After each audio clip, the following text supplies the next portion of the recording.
In a century of old, where the government were discussing the terms of the Magna Carta, like ours are discussing social distancing and the lockdown, where Scotland were fighting against English rule, and the Crusaders were searching in vain for the Holy Grail, there lived a prince. And this prince lived in a Welsh town that was full of hills and greenery, and he lived in a castle. Just down from the castle was a small village, and they all knew about this prince, for he was respected and he was a good prince. All the royalty was in this particular Welsh town. And this was a time before self-service checkouts and convenience stores. So if anybody wanted anything to eat, they would have to catch it themselves. This included the prince. You'd have to hunt the game. And the prince really enjoyed going on these hunts, because not only did it give him adrenaline and a real rush of excitement to actually catch some food and eat it and cook it yourself, but also he got to share the hunt with his favourite companion, his loyal bloodhound, Gelert. And Gelert was a dream dog. He was a lion in the hunt and a lamb for the family. Everything Gelert did was for the prince. He was a loyal dog. But Gelert wasn't the only one in the prince's family.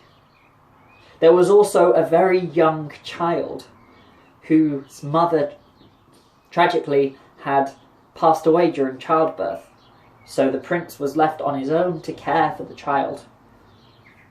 Now, as the child started to grow up a little bit, the prince had to dedicate more of his time to the child.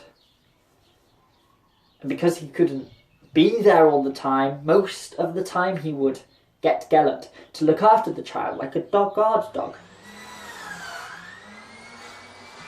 Well, no party was happy with this arrangement. The prince, of course, wanted Gelert to join him on the hunts and to be there for him. The baby didn't really know what was going on, but wasn't entirely sure about this dog who was with him all the time, and Gelert wanted to join the hunt with the prince. And over time, the prince's hunting got less and less, and he became less likely to bring food home, which of course caused other issues because they didn't have enough food to go around. One Tuesday morning, the hunting trumpet rang out across the village. The prince left the castle, ready for the hunt, and Gelert came up with those eyes to say, "Can I join you? Can I come with you on this one?" But the prince simply pointed back into the castle, and Gelert went reluctantly, but like the loyal dog he was, to go to the child. The prince went on the hunt, and for hours and hours he was gone, as morning turned to afternoon, turned to night. And he returned, not entirely successful. He had captured a small animal, a small piece of meat. You make your own mind up of what animal the prince had caught. Perhaps it was a lamb? Could we say lamb? Let's say a lamb. The prince had only caught a lamb, which wasn't really enough food to go around. He came back to the castle and instantly felt that something was amiss, something was different. Sensing this, he reached for the sword that still had the blood of the lamb on it, and turned to the castle that was his house. And room by room he went, slowly pushing the door open, checking that anything was amiss. Everything was fine. In the kitchen, in his bedroom, in what would have been the living room, the place where he spent a lot of the time. All of the rooms of the house, everything was normal.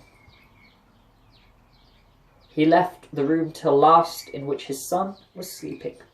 And as he pushed that door open, the sight that met his eyes was not pleasant in the least.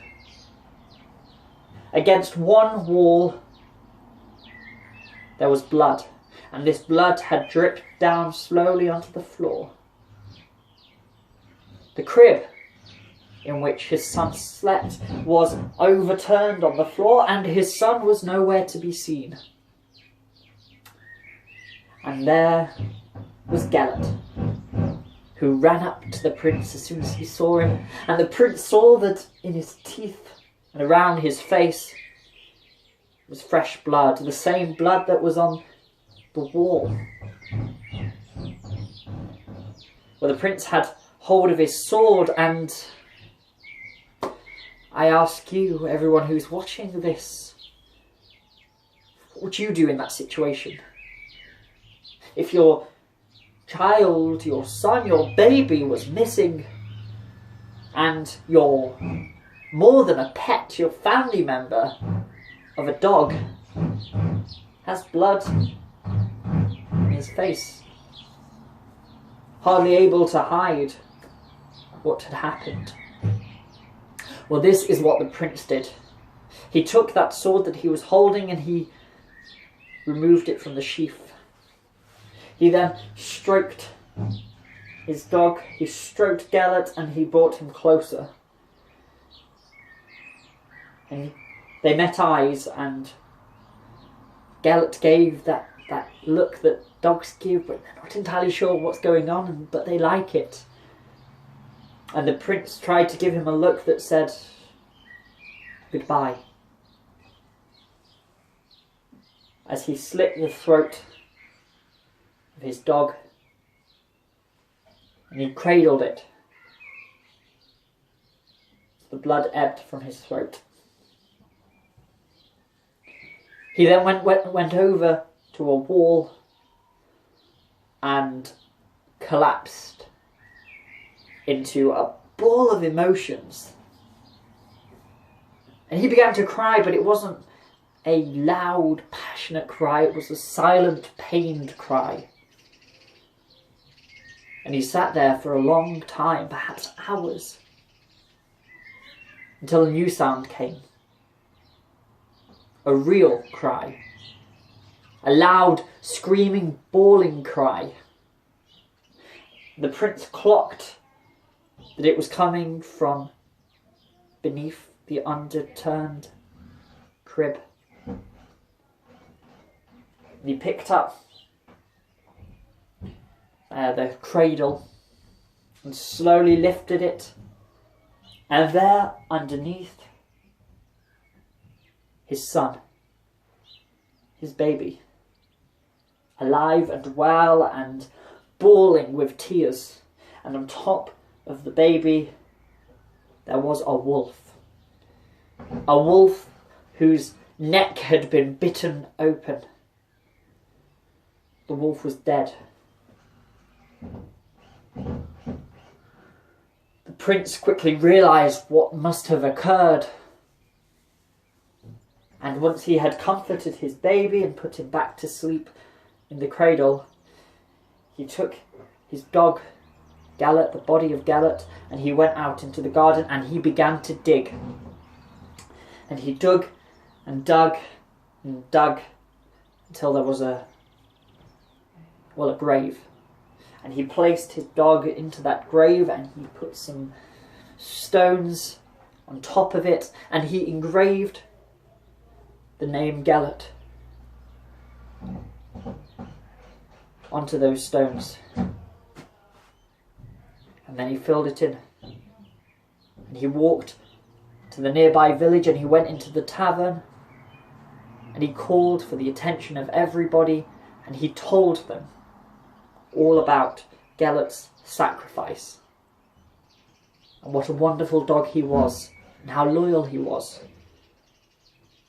And he said to them to share the story, to tell others about Gelert, to remind them, to keep the memory, the legacy alive of his poor wolfhound. And that's why I've chosen to tell you this story now, in the hope that one day you may share with someone else the legend of Gelert.